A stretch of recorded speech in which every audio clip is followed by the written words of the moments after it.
Hello friends, good morning. TR education centre में आपका स्वागत है। अगर आप हमारे चैनल में पहली बार आए हैं तो चैनल को लाइक कीजिए, सब्सक्राइब कीजिए तथा अधिक से अधिक शेयर कीजिए। Thank you. हम आज की क्लास को स्टार्ट करने से पहले आपको बताते हैं कि हम आज आपको क्या क्या पढ़ाने वाले हैं। संवैधानिक विकास को कंप्लीट कराएंगे, उसके बाद संविधान की प्रस्तावना को पढ़ाएंगे। तो आइए आज की क्लास स्टार्ट करते हैं। Let's go. पिछली क्लास में हमने आपको पढ़ाया था कि 1946 में कैबिनेट मिशन भारत आया था, जिसके 3 सदस्य थे। कौन कौन? एवी अलेक्जेंडर, पैथिक लॉरेंस और स्टुअर्ट क्रिप्स। इन तीनों के ही अनुशंसा पर, यानी कि इन तीनों के ही सिफारिश पर 19 जुलाई 1946 में चुनाव कराया गया। कितने सीटों पर? 389 सीटों पर चुनाव कराया गया और संविधान सभा का गठन किया गया। 389 सीटों का आधार क्या रखा गया? प्रति 10 लाख जनसंख्या पर एक सीट रखा गया, जिसमें से ब्रिटिश प्रांतों के सीटों की संख्या 11 थी, रियासतों की 93 और चीफ कमिश्नरी क्षेत्र के 4 और 292 में से टोटल मिला के 389 सीट। जुलाई 1946 में चुनाव कराया गया और इन चुनावों में 15 महिलाएं चुनकर आई और 33 एसटी के व्यक्ति थे। ये 2 क्वेश्चन इससे एग्जाम में बनते हैं कि कितनी महिलाएं थी और कितने एसटी के व्यक्ति थे। तो 15 महिलाएं चुनकर आई और 33 एसटी के व्यक्ति थे। उसके बाद 9 दिसंबर 1946 को संविधान सभा की पहली बैठक हुई। कब हुई थी? 9 दिसंबर 1946 को। ये क्वेश्चन भी एग्जाम में आता है। न्यू दिल्ली के काउंसिलिंग मेंबर लैब में हुई, जिसमें अस्थायी अध्यक्ष कौन बनाए गए थे? उस समय जो सबसे वरिष्ठ नेता थे कौन थे? डॉक्टर सच्चिदानंद सिन्हा को बनाया गया। और 2 दिन के बाद 11 दिसंबर 1946 को स्थायी अध्यक्ष कौन बनाए गए? राजेंद्र प्रसाद। और संवैधानिक सलाहकार कौन बनाए गए? BN राव। ये 3 क्वेश्चन आपको एग्जाम में आते हैं कि अस्थायी अध्यक्ष कौन थे? तो डॉक्टर सच्चिदानंद सिन्हा। स्थायी अध्यक्ष पूछेगा तो राजेंद्र प्रसाद, और संवैधानिक सलाहकार पूछेगा तो BN राव।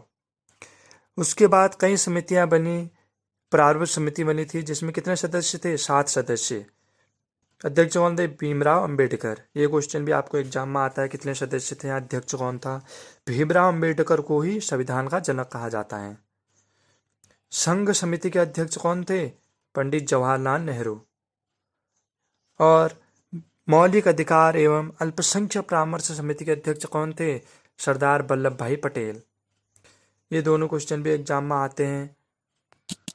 उसके बाद 13 दिसंबर 1946 को पंडित जवाहरलाल नेहरू ने नेहरू उद्देश्य प्रस्ताव पेश किया और यही उद्देश्य प्रस्ताव आगे जाकर भारत के बाद संविधान सभा पर 3 वाचन हुए। वाचन यानी कि 3 विचार हुए, विचार किए गए। पहला 4 नवंबर से 9 नवंबर 1948 तक हुआ।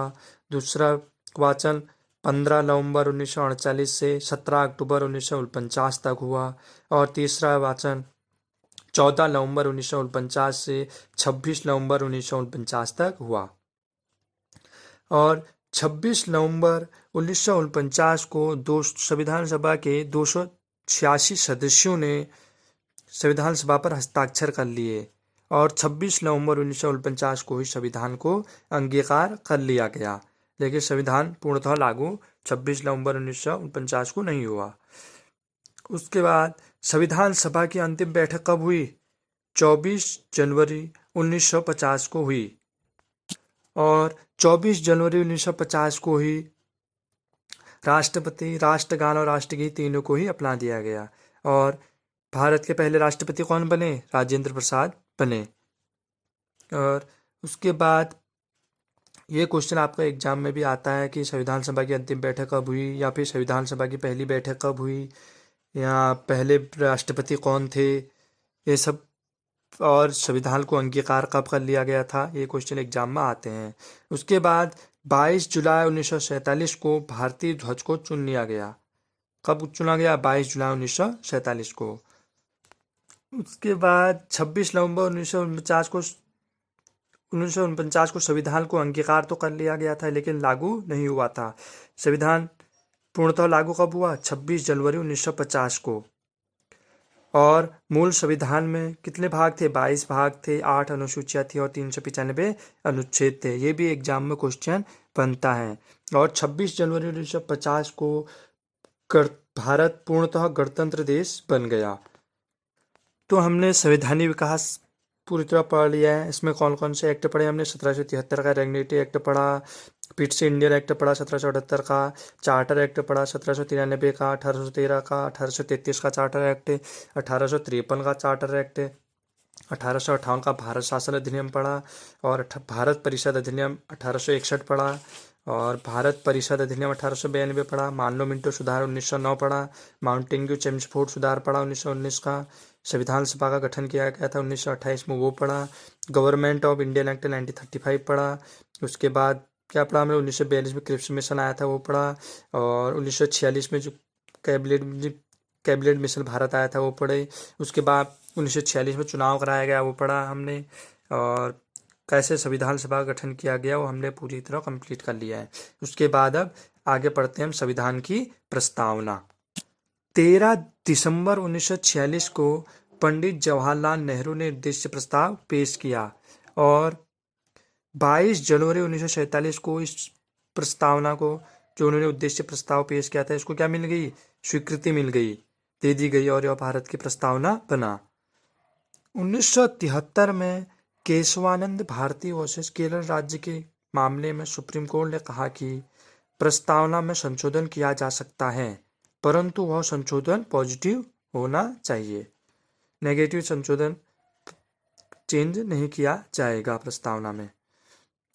सुप्रीम कोर्ट ने प्रस्तावना को संविधान की आत्मा कहा है। एक क्वेश्चन एग्जाम में बनता है कि प्रस्तावना को संविधान की आत्मा किस लिए कहा है? सुप्रीम कोर्ट ने, या सुप्रीम कोर्ट ने किसे संविधान की आत्मा कहा है? प्रस्तावना को।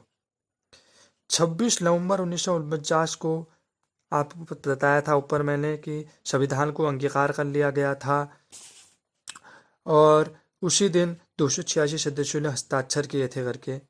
और 26 नवंबर 1949 को ही विधि दिवस मनाया जाता है, यानी कि लॉ डे मनाया जाता है। और 26 नवंबर 1949 को नागरिकता, निर्वाचन, अंतरिम संसद आदि उपबंध भी लागू हुए थे। 26 नवंबर 1929 को लाहौर अधिवेशन में पंडित जवाहरलाल नेहरू ने भारत को पूर्ण गणराज्य की मुहिम शुरू कर दी थी, इसीलिए उस दिन संविधान को अंगीकार कर लिया गया। तो फ्रेंड्स, हम आज के क्लास को यहीं पे एंड करते हैं। अभी तक हमने संवैधानिक विकास और संविधान की प्रस्तावना को कंप्लीट कर लिया है। अगले क्लास में हम अनुसूचियां पढ़ेंगे। मूल अनुसूचियां कितनी थी? 8 अनुसूचियां। वर्तमान में कितनी है? 12 अनुसूचियां। 12 की 12 अनुसूचियों को पढ़ेंगे। तो thank you friends, please share कीजिएगा। Thank you.